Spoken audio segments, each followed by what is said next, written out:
And for more on this, we're joined by our reporter Lerato Thipa. Lerato, what can we expect today? Well, Desiree, we are hoping for a more calmer council to what we had on Tuesday. We really saw disturbing scenes on Tuesday where we saw council members really fighting each other, forcing police to come inside and try and intervene.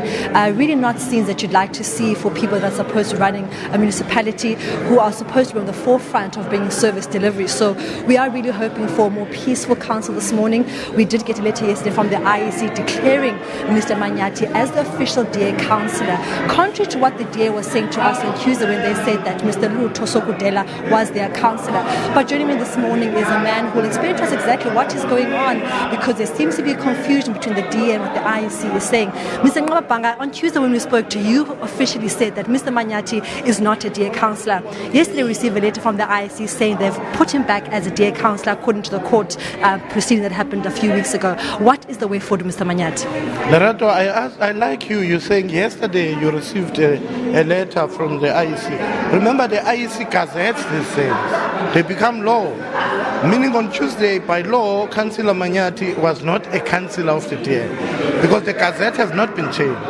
Then the IEC the following day gazetted the name of Mr. Manyathi, which they made Councillor Manyathi in the gazette. Therefore, it was illegal to be in that meeting.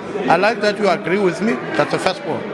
Now, the second point is that we are challenging the IEC. As I speak with you, I'm waiting for a call from James to say the IEC have taken a wrong decision.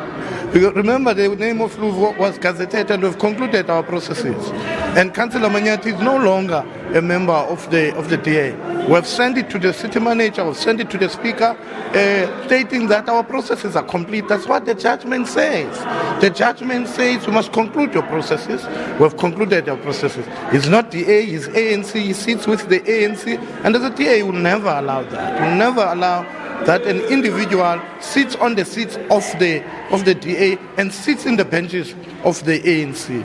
Therefore, we're doing everything in our best to make sure that this is concluded, and we are going to start today to make sure it's concluded. Our teams, our representative in the National IEC is taking with the chief officer. We're going to get a response. As we speak right now, I'm waiting for a directive because Councillor Manyathi is not DA. He serves the ANC. He must go and join the ANC because he's a member of the ANC, not a DA. Is Mr. Sokudela in council this morning? If he is, will we see the same chaos we saw on Tuesday where he was trying to be removed?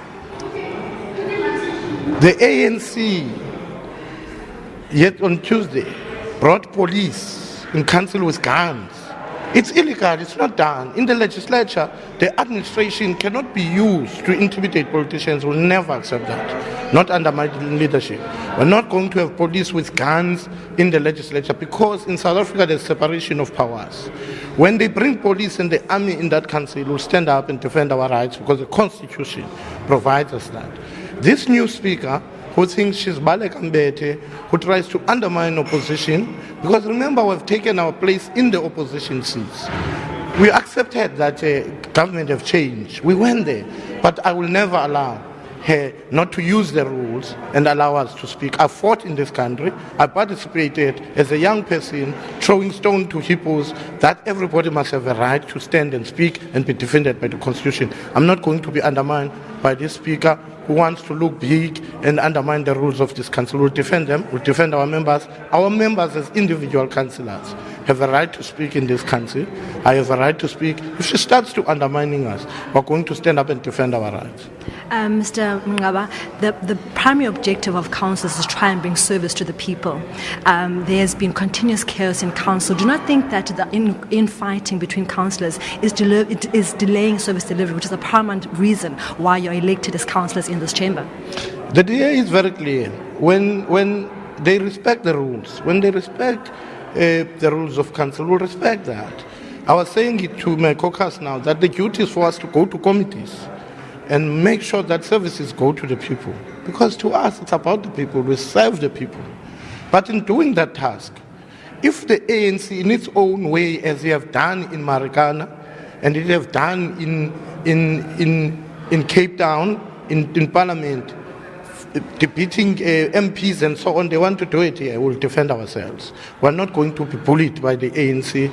We'll stand up and defend our rights here in council and here in the courts of this. That's why we're saying that this speaker should understand that she is not the speaker of the ANC. She is a speaker of council to serve all councillors equal. If she does that, we are going to work with her. I will work with her and will cooperate with her. Well, that was Mr. Ngababanga, dear councillor, really saying that today is definitely going to be more peaceful than what you saw on Tuesday, and also saying that they're going to challenge the IEC, who says that Mr. Manyati is the official dear councillor. It's yet to be seen exactly whether to be a peaceful councillor or not. Other matters on the tables, also the allegedly removal of Mr. Metla, but that remains to be seen as well. Back to you in studio. It's a story we'll continue to follow there about developments in the Nelson Mandela Bay.